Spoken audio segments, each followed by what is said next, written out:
والسلام على من لا نبي بعده أما بعد فأعوذ بالله من الشيطان الرجيم بسم الله الرحمن الرحيم هو الذي بعث في الأميين رسولا منهم يتلو عليهم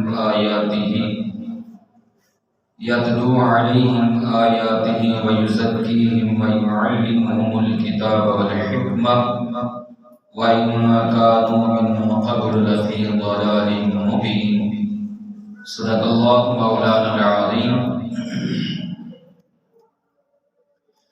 إن الله وملائكته يصلون على النبي يا أيها الذين آمنوا صلوا عليه وسلموا تسليما باغاز بلند پاک پڑھیں الصلاۃ والسلام علیک یا سیدی یا رسول اللہ وعلی آلک واصحابک یا سیدی یا حبیب اللہ الصلاۃ والسلام علیک یا سیدی یا نبی اللہ وعلی آلک واصحابک یا سیدی یا مکین قلوب المؤمنین. سامنے پردہ اٹھا تمام حمدہ ثنا تعریفاں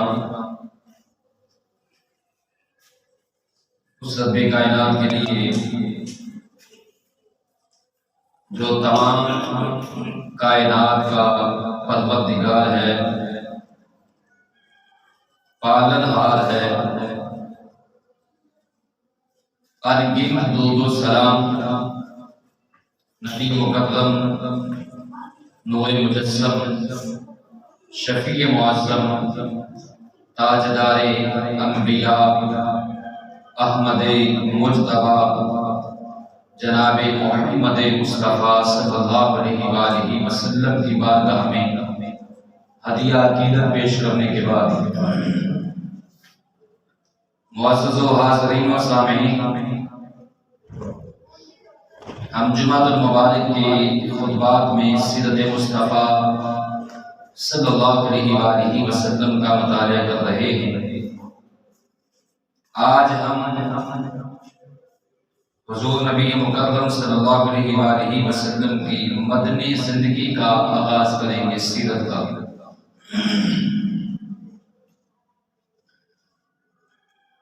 مدنی عہد مبارک کو تین مرحلوں میں تقسیم کیا جاتا ہے، تین حصوں میں. پہلا مرحلہ جس میں فتنے اور اضطرابات برپا کیے گئے، اندر سے رکاوٹیں کھڑی کی گئیں اور باہر سے دشمنوں نے مدینہ کو صفا ہستی سے مٹانے کے لیے چڑھائیاں کی. یہ مرحلہ صلح حدیبیہ سن 6 ہجری پر ختم ہو گیا. یہ مرحلہ یہ سن 6 ہجری تک رہا. دوسرا مرحلہ جس کے اندر بت پرست قیادت کے ساتھ صلح ہوئی، یہ فتح مکہ رمضان مبارک سن 8 ہجری پر یہ اپنی منتہا کو پہنچا. یہی مرحلہ شاہان عالم کو دعوت دین پیش کرنے کا بھی مرحلہ ہے. اب تیسرا مرحلہ جو ہے جس میں خلقت اللہ تعالیٰ کے دین میں فوج در فوج داخل ہوئی. مخلوق اللہ تعالیٰ کے دین کے اندر فوج در فوج داخل ہوئی. یہی مرحلہ مدینہ میں قوموں اور قبیلوں کے وفود کی آمد کا بھی مرحلہ ہے. یہ مرحلہ رسول اللہ صلی اللہ علیہ وسلم کی حیات مبارکہ کے اخیر یعنی ربیع الاول سن 11 ہجری تک محیط ہے. حضور صلی اللہ علیہ وسلم کی پوری حیات طیبہ کا یہ تیسرا مرحلہ یہ آپ کی زندگی تک محیط ہے۔ اب ہم نے سب سے پہلے یہاں یہ دیکھنا ہے کہ حضور صلی اللہ علیہ وسلم نے جو مکہ المکرمہ سے مدینہ المنورہ ہجرت فرمائی، اس ہجرت کا مقصد کیا تھا؟ ہجرت کا مطلب صرف یہ نہیں تھا کہ فتنے اور تمسخر کو نشانہ بننے سے نجات حاصل کی جائے، صرف ایک مقصد یہ نہیں ہے کہ لوگوں کے فتنوں سے انسان بچ سکے۔ مکہ میں قریش مکہ اور قریش مکہ کے حلیف جتنے قبیلے تھے جو حضور نبی مکرم صلی اللہ علیہ وسلم اور صحابہ کرام کا تمسخر، آپ کا مذاق اڑایا کرتے ہیں، ان کے تمسخر سے نجات مل جائے گی اور ایک سکون کی زندگی گزرنا شروع ہو جائے گی، لوگوں کو امن مل جائے گا۔ یہ مقصد نہیں تھا، بلکہ اس کے اندر یہ مفہوم بھی شامل تھا کہ ایک پرامن علاقے کے اندر ایک نئے معاشرے کی تشکیل کے اندر تعاون کیا جائے، ایک پرامن علاقہ ملے اور اس پرامن علاقے میں پرامن زمین کے اندر ایک نئی معاشرے کی تشکیل دی جائے، نیا معاشرہ جو ہے اس کی بنیاد رکھی جائے۔ اسی لیے ہر صاحب استطاعت مسلمان پر فرض قرار پایا تھا۔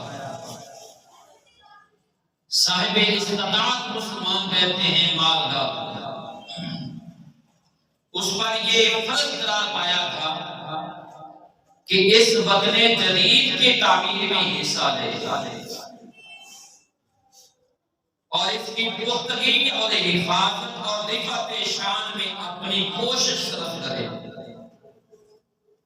اب جس نئے معاشرے کی تشکیل رکھی جا رہی ہے، جس نئے معاشرے کی مدینہ پاک میں بنیاد رکھی جا رہی ہے، اس نئے معاشرے کی تشکیل کے لیے اور اس کی حفاظت کے لیے ہر صاحب استطاعت مسلمان پر یہ فرض کیا گیا تھا کہ وہ اس میں حصہ ملے اور اس کی پختگی اور اس کی حفاظت کے لیے اپنی کوشش بھی کرے۔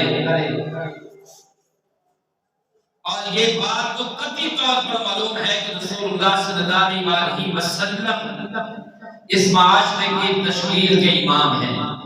نبی پاک صلی اللہ علیہ وسلم نے ہی اس معاشرے کی تشکیل کی بنیاد رکھی ہے۔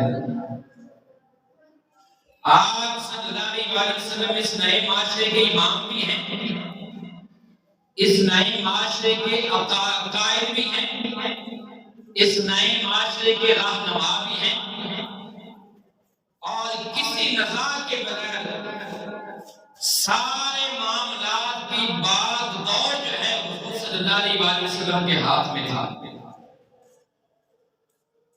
آپ بطور حکمران بھی تھے، صرف قائد ہی نہیں تھے، پوری اس معاشرے کی باغ دور اور اس کے لگام حضور صلی اللہ علیہ وسلم کے ہاتھ میں تھا۔ مدینہ میں حضور صلی اللہ علیہ وسلم کو 3 طرح کی قوموں سے سابقہ پڑا۔ مکہ میں ایک قوم تھی مشرکین۔ اب جب حضور صلی اللہ علیہ وسلم مکہ سے مدینہ تشریف لائے، یہاں 3 طرح کی قوموں سے حضور صلی اللہ علیہ وسلم کا سامنا پڑ گیا، سامنا ہوا۔ ان میں کون کون سی قومیں ہیں اور ہر قوم کا کے حالات مختلف تھے، بالکل جدا گانا۔ ہر ایک قوم کے تعلق سے کچھ خصوصی مسائل تھے حضور صلی اللہ علیہ وسلم جو دوسری قوموں کے مسائل سے مختلف تھے۔ ایک قوم کے مسائل دوسری قوم سے نہیں ملتے تھے۔ ہر قوم کا معاملہ الگ تھا، جداگانہ تھے دوسری قوم کے معاملات سے۔ آپ صلی اللہ علیہ وسلم کی پہلی جو قوم تھی، پہلا جو معاملہ تھا، پہلا جو خاندان تھا، قبیلہ تھا، وہ حضور صلی اللہ علیہ وسلم کے پاک پاک صحابہ رضوان اللہ علیہم اجمعین کی منتخب اور ممتاز جماعت تھی۔ حضور صلی اللہ علیہ وسلم کے صحابہ تھے۔ اب ان صحابہ میں دو گروہ تھے، ایک انصار تھے اور ایک مہاجر تھے، اور دوسرا مدینے کے قدیم اور اصلی قبائلی،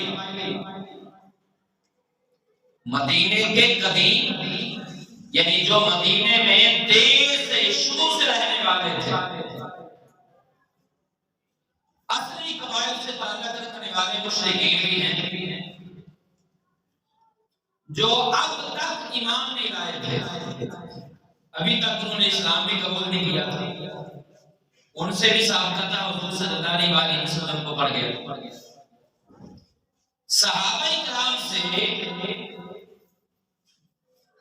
جو صحابہ کرام حضور صلی اللہ علیہ وسلم کے ہر وقت آپ کی تربیت میں رہنے والے، حضور صلی اللہ علیہ وسلم پر اپنی جان نشاور کرنے والے، حضور صلی اللہ علیہ وسلم کے ساتھ ہر معاملے میں اپنی جان، اپنا مال، اپنی اولاد قربان کرنے والے۔ اب پہلے صحابہ کی جماعت کو دیکھیں، اب حضور صلی اللہ علیہ وسلم کو جن مسائل کا سامنا تھا، ان کی دلیل یہ ہے کہ ان کے لیے مدینے کے حالات مکے کے حالات سے قطعی طور پر مختلف تھے۔ مدینے کے حالات اور تھے، مکے کے حالات اور تھے۔ مکے میں اگرچہ ان کا کلمہ ایک تھا اور ان کے مقاصد بھی ایک تھے، مگر وہ خود مختلف گھرانوں میں بکھرے ہوئے تھے مکہ کے اندر، اور مجبور و مقبول و ذلیل و کمزور تھے، ان کے ہاتھ میں کسی طرح کا کوئی اختیار نہیں تھا مکہ کے اندر۔ صحابہ بالکل کمزور تھے، مکہ میں اختیار کن کے ہاتھ میں تھا؟ مشرکین کے ہاتھ میں۔ صحابہ مجبور بھی تھے، مقبول بھی تھے، کمزور بھی تھے، یعنی ان کے قیدی بھی تھے کچھ صحابہ، لیکن مکہ میں آ کر یہ شکل تبدیل ہو گئی، یہ حالات مختلف ہو گئے، سارے اختیارات دشمنان دین کے ہاتھ میں تھے، اور دنیا کا کوئی بھی انسانی معاشرہ جن اجزاء لوازمات سے قائم ہوتا ہے، مکہ کے مسلمانوں کے پاس وہ اجزاء سرے سے تھے نہیں۔ مکہ کے اندر مسلمانوں کے پاس ان اجزاء میں سے ایک جز بھی نہیں تھا، ان لوازمات میں سے ایک بھی نہیں تھا مکہ کے اندر۔ سارے کن کے ہاتھ میں تھے؟ مشرکین کے ہاتھ میں تھے۔ اب مکہ سے وہ صحابہ نکلے بھی کیسے؟ اپنے مکانات چھوڑ دیے، اپنی جائیداد چھوڑنا پڑے، اپنے اقربا کو چھوڑنا پڑا، اپنے بیوی بچوں کو چھوڑنا پڑا، سب کچھ چھوڑ کر جو نکل سکتے تھے اپنی جان بچا کر نکلے، اور ان میں سے بھی کچھ وہ تھے کہ جن کو مشرکین مکہ نے گھیر لیا اور وہ نکل نہ سکے،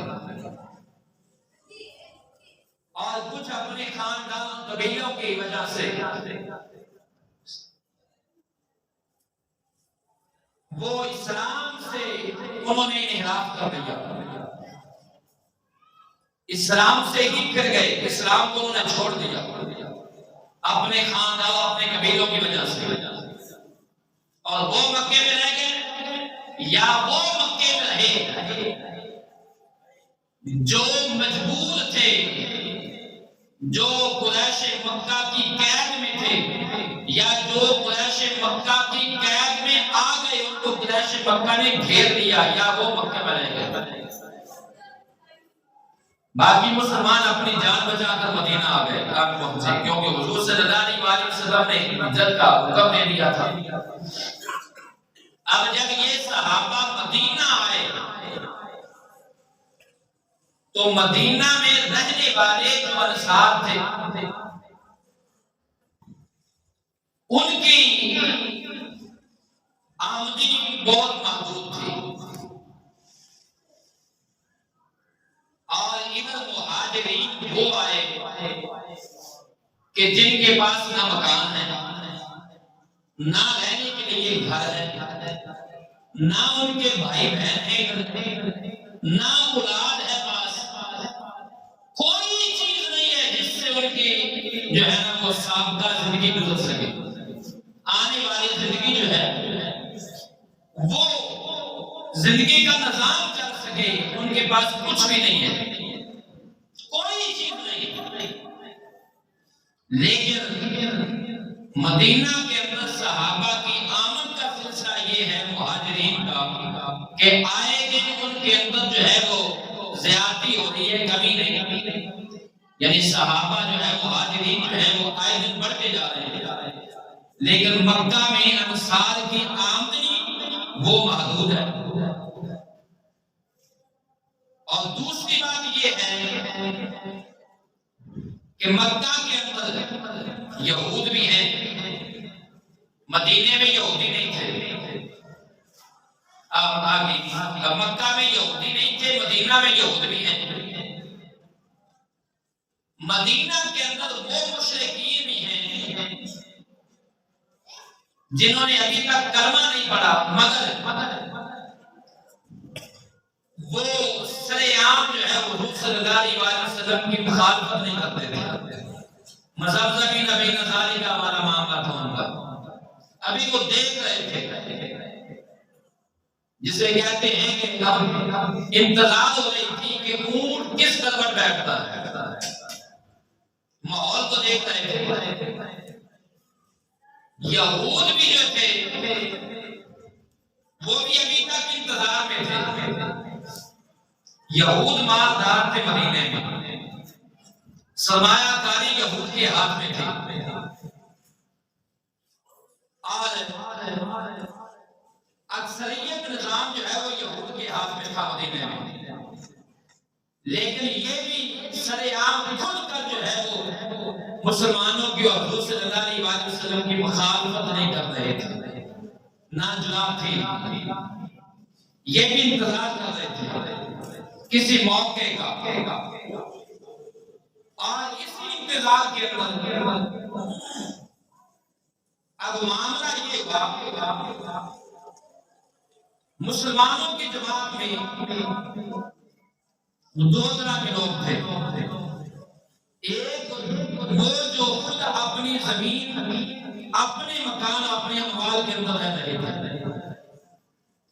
اور اس بارے میں ان کو اس سے زیادہ فکر نہ تھی جتنی کہ ایک آدمی کو اولاد کے اندر، بیوی بچوں کے اندر، اپنے قبائل کے اندر، قبیلے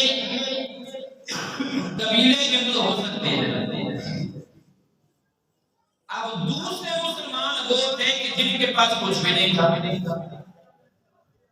ان کو خطرہ کی فکر تھی۔ اب حضور صلی اللہ علیہ وسلم نے سب سے پہلے جو کام کیا مدینہ میں وہ تھی مواخات۔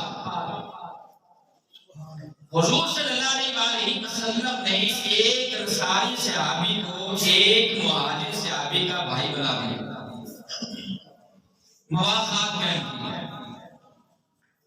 اور یہ مواخات صرف زبانی نہیں تھی، اس مواخات کو مد نظر رکھیے گا، میں یہاں ایک اہم نقطہ عرض کرنے لگا ہوں۔ آج بھی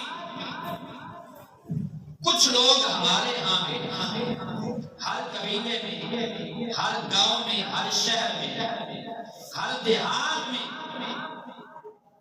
محبت کے اندر دوسرے کو اپنا بھائی کہتے ہیں، یہاں تک کہ بھی دعویٰ ہوتا ہے کہ جناب آپ دل سے میرے بھائی ہیں، میرے سگے بھائی سے زیادہ، لیکن اکثر و بیشتر دیکھا یہی ہے کہ وہ صرف زبان کا دعویٰ ہوتا ہے، دل سے نہیں ہوتا۔ اب یہاں حضور صلی اللہ علیہ وسلم نے بھی مواخات قائم کی ہے۔ اب یہ دیکھیے کیسی تھی۔ مہاجرین جو مکہ مدینہ میں آئے، مکہ سے ان کے پاس کچھ نہیں تھا سوائے اپنی جان کے۔ مدینے میں رہنے والے جو انصار تھے، اور یہ جو میں لفظ انصار بول رہا ہوں، میں نے کئی مرتبہ پہلے بھی اس کی وضاحت کی ہے، آج بھی سن لیں۔ انصار یہ برادری نہیں ہے، یہ ذہن میں رکھیں۔ حضرت ابو ایوب انصاری رضی اللہ عنہ ان کا قبیلہ، ان کا خاندان انصاری نہیں ہے۔ اگر کوئی آج کا انصاری یہ کہے کہ ہم ابو ایوب انصاری کی اولاد میں سے ہیں، تو وہ جھوٹ بولتا ہے، اس کو اپنے خاندان کا پتہ ہی نہیں، اور اس کو یہ بھی نہیں پتا کہ حضرت ابو ایوب انصاری رضی اللہ عنہ کا قبیلہ کون سا ہے۔ آپ کا خزائی قبیلہ ہے، آپ خزرجی ہیں، انصاری نہیں ہیں۔ عربی کے اندر جس کو انصار کہا جاتا ہے، انصاری کہا جاتا ہے، عربی کے اندر کہتے ہیں مقیم کو، رہنے والے کو انصاری، اور مہاجرین کہتے ہیں ہجرت کر کے آنے والے کو۔ یہ بات ذہن میں رکھیں۔ اب صحابہ کے دو گروہ تھے مدینہ میں، ایک انصاری، ایک مہاجر۔ انصاری وہ تھے جو مدینے میں رہنے والے تھے، مہاجر وہ تھے جو ہجرت کر کے مدینہ آئے تھے، دو ہی گروہ تھے۔ اب ان کے قبیلے الگ الگ ہیں، خاندان الگ الگ ہیں۔ یہ بات میں نے اس لیے اس کی وضاحت کی ہے کہ بہت سارے لوگ اس مغالطے میں ہیں۔ اچھا، اب میں یہ کر رہا تھا، حضور صلی اللہ علیہ وسلم نے سب سے پہلے مواخات قائم کی صحابہ مہاجرین انصار میں۔ ایک انصاری کو ایک مہاجر کا بھائی بنایا، اور یہ مواخات کیسے رہی؟ جس انصاری کے پاس دو مقام تھے، توجہ سے سنیے گا، جس انصاری کے پاس دو مکان تھے، اس نے ایک مکان اپنے مہاجر صحابی بھائی کو دیا۔ یہ قربانی ہے۔ اگر انصاری کے پاس دو بیویاں تھیں، ایک بیوی کو اس نے طلاق دی اور وہ اپنے بھائی مہاجر کے نکاح میں دی طلاق دے کر، یہ مواخات کا رشتہ تھا۔ اور انصار یہ سمجھتے تھے کہ یہ مواخات جو ہے یہ ہماری جو جائیداد ہے، ہماری جو وراثت ہے، اس میں کہیں شامل نہ ہو جائے۔ تو حضور صلی اللہ علیہ وسلم نے اس کی وضاحت فرمائی۔ مواخات اسے کہتے ہیں، بھائی چارہ اسے کہتے ہیں۔ بھائی چارہ ایسا نہیں ہوتا زبان سے کہے کہ جناب آپ میرے بھائی ہیں، لیکن جب اس بھائی کی مشت پیچھے جائیں تو اسی بھائی کی گریب کاٹنے شروع کر دیں۔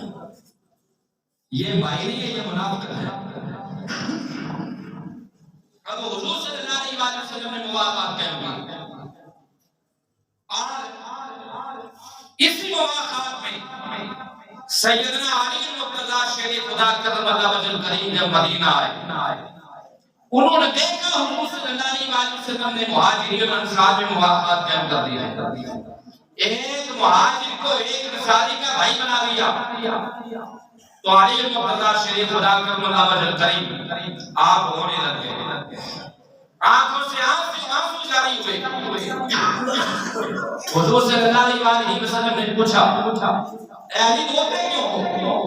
عرض کی یا رسول اللہ صلی اللہ علیہ وسلم، آپ نے ہر صحابی کو، ہر مہاجر کو ایک انصاری کا بھائی بنا دیا، اور میں تنہا، مجھے کسی کا بھائی نہیں بنایا۔ تو حضور صلی اللہ علیہ وسلم نے فرمایا علی تم دنیا اور آخرت میں میرے بھائی ہو، تم دنیا اور آخرت میں میرے بھائی ہو۔ لیکن یہاں پھر ایک بات توجہ سے سن لیں، ذہن نشین کر لیں اور دل کی تختی پر لکھ کر لے جائیں، حضور صلی اللہ علیہ وسلم نے حضرت علی کو اپنا بھائی کہا ہے۔ رب کعبہ کی قسم ہے، کوئی ماں کا لال سیدنا علی المرتضیٰ شیر خدا کرم اللہ وجہ کرم کی پوری زندگی میں ایک مرتبہ بھی یہ نہیں دکھا سکتا کہ حضرت علی نے پوری زندگی میں ایک مرتبہ بھی کہا ہو کہ محمد رسول اللہ میرے بھائی ہیں، ایک مرتبہ بھی نہیں کہا۔ حضرت علی سے جب بھی پوچھا گیا تو انہوں نے یہی کہا میں حضور کا غلام ہوں، میں حضور کا نوکر ہوں، میں حضور کا خادم ہوں۔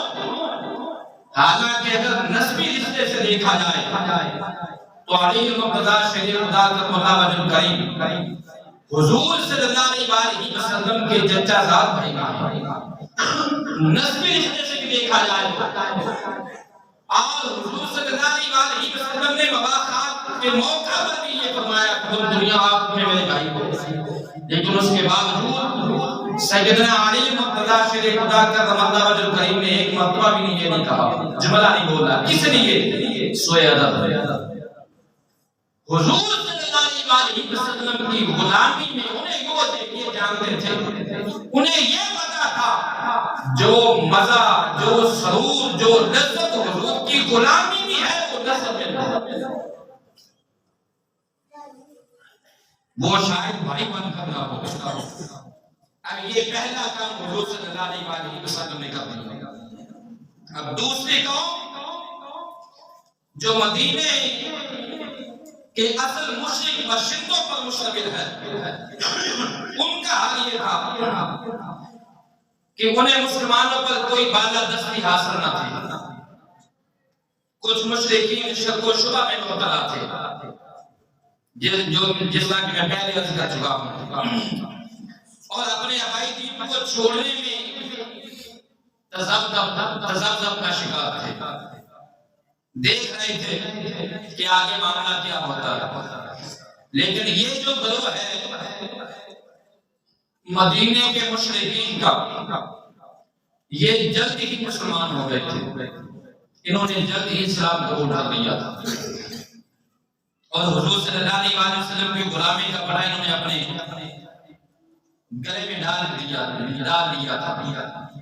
لیکن ان کا ایک وتیرہ یہ بھی تھا کہ یہ اپنے دین پر پہلے اپنے دین پر تھے، حضور کا دین قبول نہیں کیا تھا، مگر ان کے دلوں میں، ان کے سینوں میں نہ تو صحابہ کے خلاف اور نہ حضور صلی اللہ علیہ وسلم کے خلاف کوئی کینہ بغض تھا۔ حالات دیکھ رہے تھے کیسے ہوتے ہیں۔ اور تیسرا ایک گروہ تھا جس کے بانی عبداللہ بن ابی ابن سلول تھے، یہ اس کا بانی تھا، ان کا سردار تھا،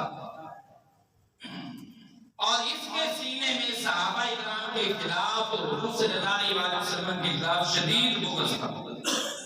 اور اس کی وجہ کیا ہے یہ واقعہ بھی سنیے اور اپنے ارد گرد بھی اس واقعہ کو مد نظر رکھ کر اب غور بھی کرنا ہے کہ قوموں کے اندر دکھ کیوں پیدا ہوتے ہیں دوسرے کے خلاف،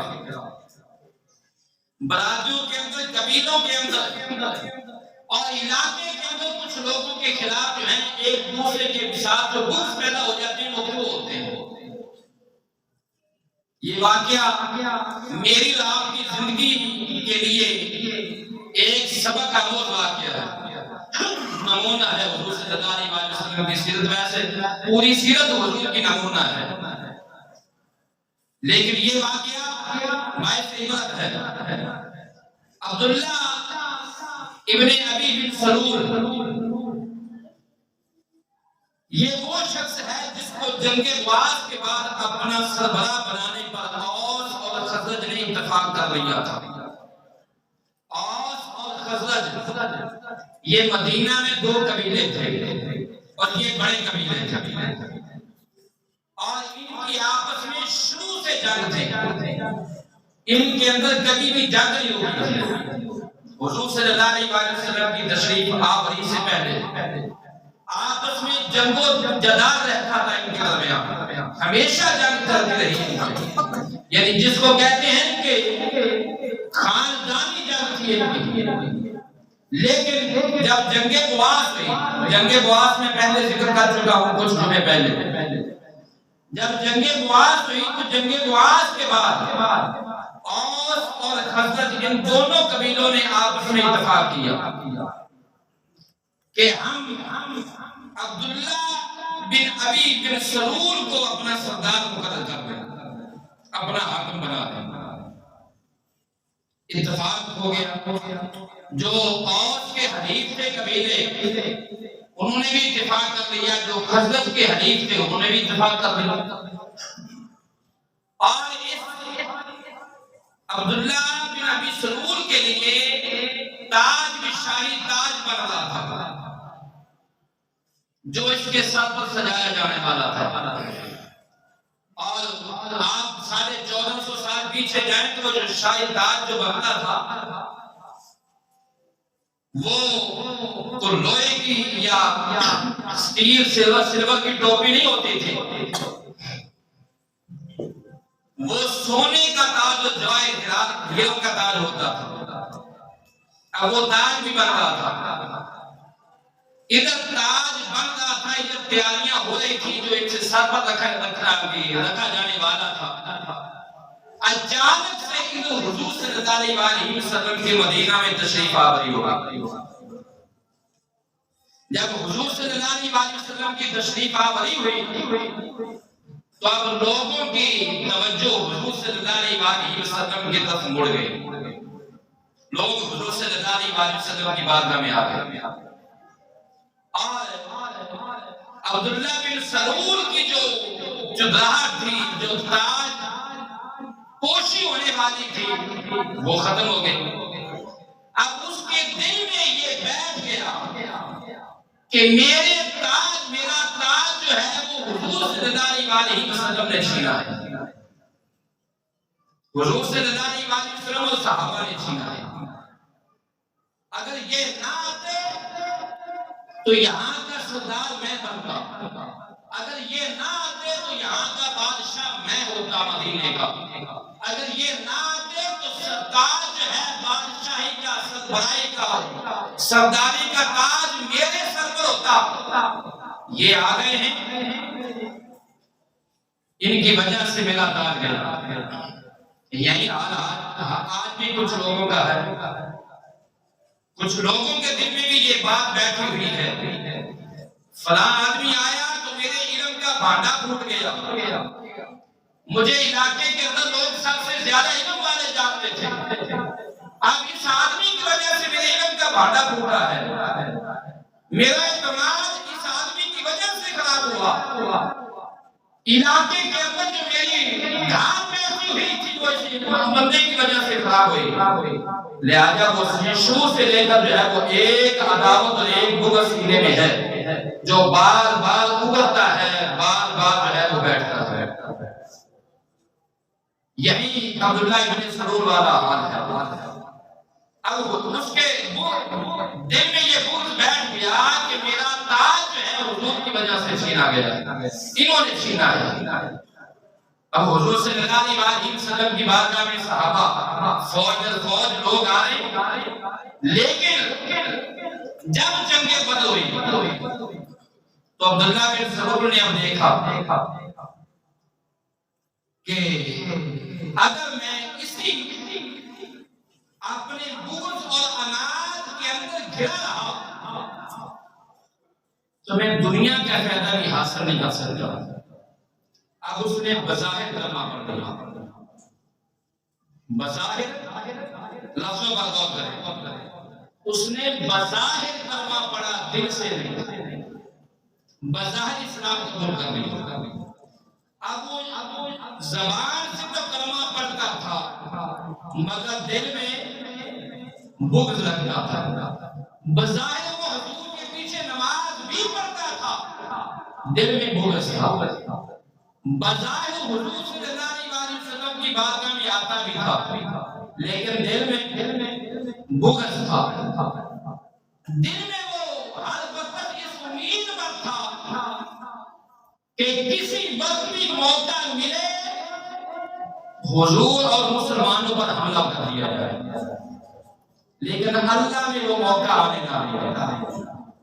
وہ اپنی آگ میں پوری زندگی جلتا رہا، اس کی آگ میں پوری زندگی جلتا رہا، مگر رب العالمین نے اپنا وعدہ پورا فرما دیا کہ اگر جس چراغ کو، جس نور کو اللہ روشن کرنا چاہے، اللہ جس نور کو روشن کرنا چاہے، تمہاری بھوکوں سے وہ نور بجھ، اللہ نے اس نور کو مکمل کیا۔ یہ اللہ کا وعدہ تھا، مگر وہ اپنی آگ میں جلتا رہا اور پوری زندگی جلتا رہا، اپنے مقاصد میں وہ پورا نہ ہو سکا۔ کیوں؟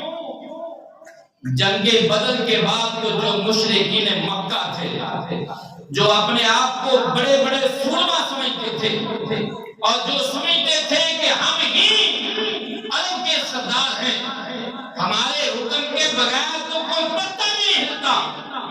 جنگ بدر کے بعد، جنگ بدر وہ ہے جس کو اللہ نے فرقان کہا ہے، جس دن اللہ نے اسلام اور کفر کے درمیان فرق کر دیا تھا، اس دن کے بعد تو بڑے بڑے مشرکین مکہ بھی، انہوں نے بھی اپنے گھٹنے پھینک دیے تھے اور وہ بھی اسلام کے آگے جھک گئے تھے۔ جب اتنے بڑے بڑے سور میں جھک گئے، عبداللہ بن ابی سلول کی کیا اوقات تھی؟